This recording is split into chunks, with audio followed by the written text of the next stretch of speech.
SHO AP TV channel ప్రేక్షకులకు నమస్కారం. ఈరోజు మనం ప్రకృతిని రక్షించుకుందాం, పర్యావరణాన్ని కాపాడుకుందాం అనే విషయం గురించి మాట్లాడుకుందాం. టెక్నాలజీ పెరుగుతున్న కొద్దీ శాస్త్ర సాంకేతిక రంగాల్లో అభివృద్ధి జరుగుతున్న కొద్దీ పర్యావరణం రోజురోజుకి క్షీణిస్తోందని చెప్పి చెప్పుకోవచ్చు.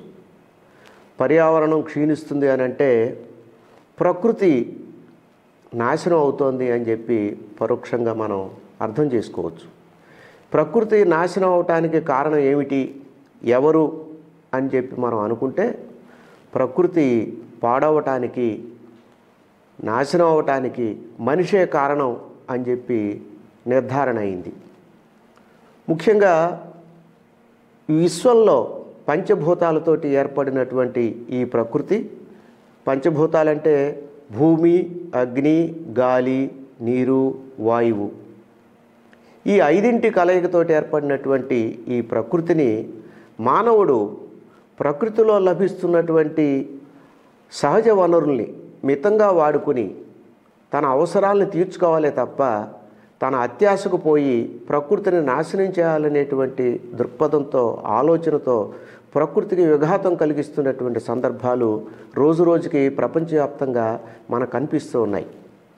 ముఖ్యంగా మనం చెప్పుకుంటే earth is our mother, air is our life, water is our blood, trees are our food. ఇది చాలా ముఖ్యమైనటువంటి విషయం. ఎర్త్ ఈజ్ అవర్ మదర్, అందుకని మన పెద్దవాళ్ళు కూడా అంటారు నేల తల్లి అని. మనందరికీ ఈ సృష్టిలో, ఈ విశ్వంలో, ఈ భూమి మీద నివసిస్తున్నటువంటి కోటాను కోట్ల జీవరాశులకి తల్లి, మదర్ అనేటువంటిది ఎర్త్ మాత్రమే, నేల. ఆ తర్వాత గాలి. గాలి అని అంటే మనం ఆక్సిజన్ చెప్పి చెప్పుకోవచ్చు, ప్రాణవాయువు. గాలి నుంచి మనం ప్రాణవాయువు అంటే ప్రాణులు జీవించటానికి, బ్రతకటానికి కావలసినటువంటి ఆక్సిజన్ని గాలి నుంచి మనం తీసుకుంటున్నాం. అలాగే ట్రీస్, చెట్లు, చెట్ల నుంచి వస్తున్నటువంటి రకరకాల పదార్థాలు మనం ఆహారంగా తీసుకుని జీవించగలుగుతున్నాం. జంతువులు కానీ, మనుషులు కానీ, ఏవైనా సరే ఈ ప్రాణులు తీసుకునేటువంటి ఆహారంలో దాదాపు 3 వంతులు చెట్ల ద్వారానే మనం లభ్యమవుతున్నాయి. చెట్లు, మొక్కలు. అయితే చెట్లు అని అంటే ఆకులు, గింజలు, వేర్లు, అలాగే కాండము, బెరడు, పూలు, ఫ్లవర్స్ ఏవైనా కావచ్చు. ఇవన్నీ కూడా ఈ ప్రాణులు బ్రతకటానికి చెట్లు మనకు అందిస్తున్నటువంటి ఆహార పదార్థాలు. అయితే వాటర్ చాలా ముఖ్యమైనటువంటిది. ప్రాణులు బ్రతకటానికి మనం ముఖ్యంగా మొదటిగా మనం గాలి, ప్రాణవాయువు, ఆక్సిజన్ ఎంత ముఖ్యమని చెప్పి మనం చెప్పుకుంటామో, గాలి తర్వాత వాటర్ అంత ముఖ్యం. నీరు లేకపోతే మనిషి, లేకపోతే జంతువులు బ్రతకటం చాలా కష్టం. అందుకనే నీరు జీవనాధారం, జీవాధారం అని చెప్పి అంటారు. నీరు తర్వాత చెట్లు, మొక్కలు. మరి ప్రకృతిలో సహజమైనటువంటి వనరులు మనకు లభ్యమవుతూ ఉన్నాయి. ఈ వనరుల్ని మనిషి ఏం చేయాలి? మితంగా వాడుకోవాలి. అందుకనే బుద్ధుడు చెప్తాడు ఏమని, తనని నరకటానికి వచ్చినటువంటి మనుషుల్ని కూడా నీడనిచ్చి ఆశ్రయాన్ని ఇస్తున్నటువంటి చెట్లని మనం నరకకూడదు అని చెప్పి బుద్ధుడు చెప్తాడు. అంటే ఏంటంటే ఒక చెట్టుని నరకటానికి ఒక కూలివాడు వచ్చినప్పుడు మధ్యాహ్నం వరకు శ్రమించి నరుకుతాడు. ఆ చెట్టుని సగం వరకు నరుకుతాడు. ఆ తర్వాత భోజనం సమయంలో అదే చెట్టు కింద కూర్చుని భోజనం చేస్తాడు. అంటే చెట్టుకు తెలుసు కదా తను నరుగుతున్నాడు, ఇంకాసేపు సాయంత్రం వేళకి మొత్తాన్ని నరికేస్తాడు అని చెప్పి చెట్టుకు తెలుసు. అయినప్పటికీ కూడా మరి ఆ కూలివాడు ఆ చెట్టు కింద కూర్చుని ఆహారం తినటానికి నీడనిచ్చి సహాయపడుతుంది.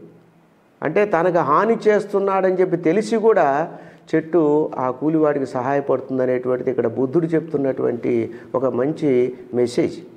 అలాగే మనం కనుక చెప్పుకున్నట్టయితే చెట్టు నుంచి వస్తున్నటువంటి కర్రలు కానీ కలప కానీ, అందుకనే మనం అంటాము చెట్టు బ్రతికున్న వాడికి చేతికర్ర అవుతుంది, చనిపోయినప్పుడు చితికర్ర అవుతుంది అని చెప్పి మనం చెట్టు యొక్క గొప్పతనాన్ని గురించి మనం సందర్భంలో చెప్పుకోవచ్చు. అలాంటి పరిస్థితుల్లో భూమి అగ్నిగోళంగా మారుతోంది. రోజు రోజుకి కార్బన్ డయాక్సైడ్, కార్బన్ మోనాక్సైడ్ ఎక్కువగా విడుదలవుతూ ఉంది. కాబట్టి భూమి వేడెక్కటానికి ఇవే కారణం. చెట్లు ఎప్పుడైతే మనం నరికేస్తున్నామో, చెట్లని ఎప్పుడైతే మనం వాటిని పట్టించుకోకుండా రోడ్లు వేయటానికని, రైలు మార్గాలు వేయటానికని చెప్పి కొన్ని వేలు లక్షల కొద్దీ చెట్లు నరికేస్తున్నప్పుడు, కొత్తగా మళ్ళీ వాటి స్థానంలో మొక్కల్ని నాటకుండా ఉంటున్నప్పుడు భూమి ఆటోమేటిక్గా వేడెక్కేటువంటి పరిస్థితులు మనకు కనపడతాయి. ఎప్పుడైతే భూమి వేడెక్కిందో కరువు కాటకాలు సంభవిస్తాయి, అకాల వర్షాలు, వర్షాభావ పరిస్థితులు, ఆమ్ల వర్షాలు, వడగండ్ల వానలు ఇవన్నీ వచ్చేటువంటి పరిస్థితులు వస్తాయి. అందుకనే వీటిని మనం ఏమంటామంటే న్యాచురల్ కెలామిటీస్ అంటాం. న్యాచురల్ కెలామిటీస్ అంటాం.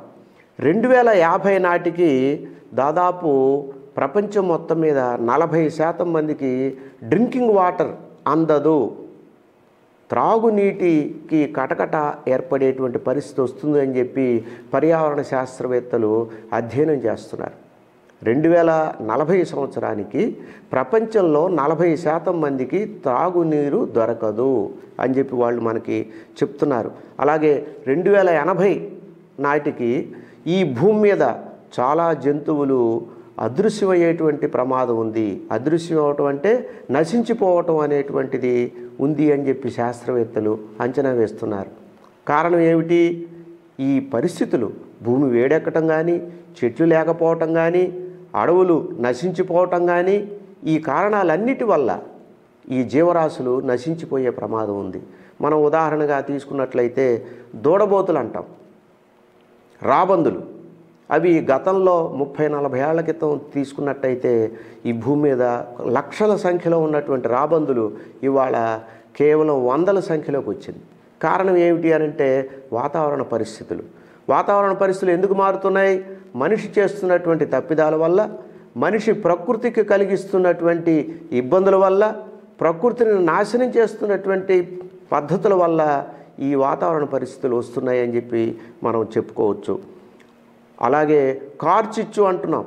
ఈ మధ్య అమెరికాలో సహజంగా అప్పుడప్పుడు ఎప్పుడు సహజంగా జరుగుతూ ఉంది. అమెరికాలో అడవులు తగలబడిపోతున్నాయి. ఎందుకు తగలబడిపోతున్నాయి అంటే వర్షం లేనప్పుడు, చెట్లు ఎండిపోయినప్పుడు కొమ్మలు వాటికవే ఒకదానికొకటి రాసుకుని నిప్పులు చెలరేగి నిప్పురవ్వలు వచ్చి అవి దావానలంగా మారిపోయి మొత్తం అడవులు కొన్ని వందల ఎకరాల యొక్క అడవులు తగలబడిపోతున్నటువంటి సందర్భాలు మనం చూడొచ్చు. ఎప్పుడైతే అడవి తగలబడిపోయిందో అడవిలో ఉండేటువంటి వన్యప్రాణులు, ఏనుగులు, లేళ్ళు, జింకలు, దుప్పులు, సింహాలు, ఇవన్నీ పెద్ద పులులు, ఇవన్నీ అంతరించిపోయేటువంటి పరిస్థితి వస్తుంది. మరి కొన్ని వందల ఎకరాల్లో అడవులు నాశనమైనప్పుడు, తగలబడిపోయినప్పుడు, బుగ్గిపాలైనప్పుడు అక్కడ ఉన్నటువంటి జంతువులు కూడా ఎంత దూరమని వెళ్ళగలుగుతాయి? ఏ ప్రాంతానికని వెళ్ళగలుగుతాయి? వాటికి అనువైనటువంటి పరిస్థితులు ఎక్కడుంటాయి? మంటలు నలువైపుల నుంచి ఒకేసారి వ్యాపించినప్పుడు ఆ మంటల్లో ఈ జంతువులు కూడా తగలబడిపోయేటువంటి పరిస్థితి మనకు వస్తుంది. అందుకనే ప్రకృతిని రక్షించుకోవాలి, పర్యావరణాన్ని కాపాడుకోవాలి. ప్రకృతిని రక్షించుకోవాలి అని అంటే మనకి రాష్ట్ర ప్రభుత్వం, కేంద్ర ప్రభుత్వం, లేకపోతే ప్రపంచవ్యాప్తంగా WHO, వరల్డ్ హెల్త్ ఆర్గనైజేషన్, వీళ్ళందరూ కూడా ఐక్యరాజ్య సమితి ప్రతి సంవత్సరం ఏదో ఒక దేశంలో పర్యావరణాన్ని రక్షించుకోవాలి, ప్రకృతిని రక్షించుకోవాలి అని చెప్పి సదస్సులు పెడుతూ ఉంటారు. ప్రతి సంవత్సరం ఏదో ఒక దేశంలో సదస్సు జరుగుతూ ఉంటుంది. ఆ సదస్సులో దాదాపు 200 మంది దేశాలకు సంబంధించినటువంటి ప్రతినిధులు హాజరవుతారు. ప్రధానమంత్రులు, అధ్యక్షులు వీళ్ళందరూ హాజరవుతారు. పర్యావరణ శాస్త్రవేత్తలు, పర్యావరణవేత్తలు వీళ్ళందరూ హాజరవుతారు. హాజరయ్యి ప్రకృతిని మనం ఏ విధంగా రక్షించుకోవాలి, కర్బన ఉద్గారాలు ఏ విధంగా తగ్గించుకోవాలి, కార్బన్ డయాక్సైడ్ని ఏ విధంగా తగ్గించుకోవాలి, చెట్లని ఏ విధంగా పెంచుకోవాలి అనేటువంటి దాన్ని వాళ్ళు అధ్యయనం చేసి ఆ విధంగా అందరూ అన్ని దేశాల వాళ్ళు ఆ యొక్క రిజల్యూషన్స్ తీర్మానాలను పాటించే విధంగా వాళ్ళు చర్యలు తీసుకునేటువంటి పరిస్థితి ఉంది. అయినప్పటికీ కూడా మనిషి చేస్తున్నటువంటి పొరపాట్ల వల్ల కానీ తెలిసి కానీ తెలియక కానీ చేస్తున్నటువంటి విధానాల వల్ల ప్రకృతి మాత్రం తప్పనిసరిగా ఇబ్బంది పడుతోంది, ప్రకృతికి నష్టం కలుగుతోంది అనేది మాత్రం వాస్తవం. ఈ ప్రకృతి కనుక నష్టం కలిగినట్లయితే పరోక్షంగా పర్యావరణం దెబ్బతింటుంది. ఎప్పుడైతే పర్యావరణం దెబ్బతింటుందో మనకి దాదాపుగా ఇవాళ జనవరి ఫిబ్రవరి మాసాల్లో కూడా విపరీతమైనటువంటి వేడి ఎండలు అప్పుడే మొదలయ్యాయి. కారణం ఏమిటి అని అంటే సకాలంలో వర్షాలు పడకపోవటం, నేల తడవకపోవటం. నేల తడిసినట్టయితే తప్పనిసరిగా జనవరిలోనే ఈ భూమి వేడెక్కేటువంటి పరిస్థితి ఉండదు. కాబట్టి వర్షాలు సకాలంలో పడాలి అని అంటే ప్రకృతి దెబ్బతినకుండా ఉండాలి, పర్యావరణం నష్టం జరగకుండా ఉండాలి. అందుకనే శాస్త్రవేత్తలు ఎప్పుడూ చెప్తూ ఉంటారు, కరువు కాటకాలు రాకుండా ఉండాలన్నా మనకి ప్రకృతి చెడిపోకుండా ఉండాలి, ప్రకృతిని మనం రక్షించుకోవాలి, దీని బాధ్యత. అందరూ అంటారు ప్రకృతిని రక్షించుకోవాలి అని అంటే ఇది ప్రభుత్వం యొక్క సమస్య కాదు. ఇది అందరూ అనుకుంటారు ప్రభుత్వం ఎంతవరకు బాధ్యత అని అంటే వాళ్ళు సభల్లో చట్టాలు చేస్తారు, జీవోలు తయారు చేస్తారు, జీవోలు బయటికి విడుదలవుతాయి. వాటిని అమలు చేయాల్సినటువంటి బాధ్యత అధికారుల మీద ఉంటుంది. అధికారులు ప్రభుత్వం బాధ్యతే కాదు. ఇది ప్రతి మనిషి ఈ భూమి మీద నివసిస్తున్నటువంటి, ఇది ఒక రాష్ట్రం ఒక దేశం సమస్య కాదు. ఇది ప్రపంచంలో ఉన్నటువంటి అన్ని దేశాల యొక్క సమస్య, అన్ని దేశాల్లో నివసిస్తున్నటువంటి ప్రజల యొక్క సమస్య. అందుకనే ప్రతి మనిషి పర్యావరణాన్ని కాపాడుకోవాలి, ప్రకృతిని రక్షించుకోవాలి. అట్లా ఉన్నట్టయితే మనం హాయిగా ఉండొచ్చు అనేటువంటి ఆలోచన కనుక చేసినట్టయితే తప్పనిసరిగా మనం ఇలాంటి కరువు కాటకాలు రాకుండా, ఆహారానికి ఇబ్బందులు లేకుండా, త్రాగునీటికి ఎద్దడి లేకుండా, అలాగే వ్యవసాయానికి సంబంధించి సాగునీరుకి ఇబ్బంది లేకుండా ఉండేటట్టుగా మనం సకాలంలో వర్షాలు పడేటట్టుగా మనం చేసుకోవచ్చు. ప్రకృతికి విఘాతం కలిగించకుండా, ప్రకృతికి నష్టం కలిగించకుండా కనుక ఉన్నట్టయితే తప్పనిసరిగా సరైనటువంటి సమయంలో వర్షాలు పడతాయి. వర్షాలు పడ్డప్పుడు వ్యవసాయం చక్కగా జరుగుతుంది. వ్యవసాయం జరిగినప్పుడు మనకి అధిక దిగుబడులు వస్తాయి. అధిక దిగుబడులు వచ్చినప్పుడు ఈ భూమి మీద నివసిస్తున్నటువంటి కోటాను కోట్ల యొక్క జీవరాశులకి మంచి ఆహారం, పుష్కలమైనటువంటి ఆహారము, సరైనటువంటి మేలు రకమైనటువంటి ధాన్యం, పండ్లు, మరి కూరగాయలు లభించేటువంటి పరిస్థితి ఉంటుంది. అందుకనే మనం ఎప్పుడూ కూడా ఇందాక మనం చెప్పుకున్నట్టు earth is our mother, air is our life, water is our blood, trees are our food. Water చాలా ముఖ్యం. అందుకనే మనం ఎలా పోల్చామంటే వాటరు దేనికి ఉపయోగపడుతుందంటే మన శరీరంలో రక్తం ఎంత ముఖ్యమో వాటర్ కూడా అంత ముఖ్యము. మనం బ్రతకటానికి గాలి అంత ముఖ్యము. గాలిలో ఉన్నటువంటి ఆక్సిజన్ తీసుకొని ప్రాణులు జీవించగలుగుతున్నాయి. అందుకనే వాటర్ను మనం నీరు జీవాధారము, జీవనాధారము, జీవులకు ఆధారమైనటువంటిది, బ్రతకటానికి అవసరమైనటువంటిది నీరు అని చెప్పి మనం ఖచ్చితంగా చెప్పుకోవచ్చు. కాబట్టి ప్రకృతిని రక్షించుకుందాం, పర్యావరణాన్ని కాపాడుకుందాం. మనమంతు బాధ్యతగా ప్రతి మనిషి, ఇది ప్రభుత్వం బాధ్యత, నా బాధ్యత కాదు, నాకు సంబంధం లేదు, నేనొక్కడిని ప్రకృతికి విఘాతం కలిగిస్తే నష్టం ఏమొస్తుందిలే అని చెప్పి అనుకోకూడదు.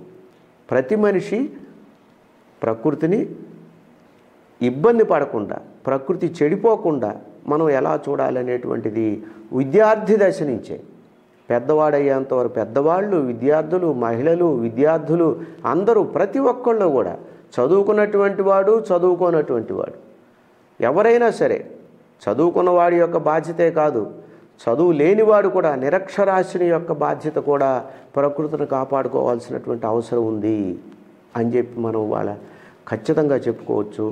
ఈ కోణంలో మరి మీరందరూ కూడా ప్రకృతి చెడిపోకుండా, ప్రకృతి విఘాతం కలిగించకుండా ప్రకృతిని రక్షించుకోవటంలో ఈ రోజు నుంచే మీరు బాధ్యత తీసుకుంటారని చెప్పి ఆశిస్తున్నాను. నమస్కారం.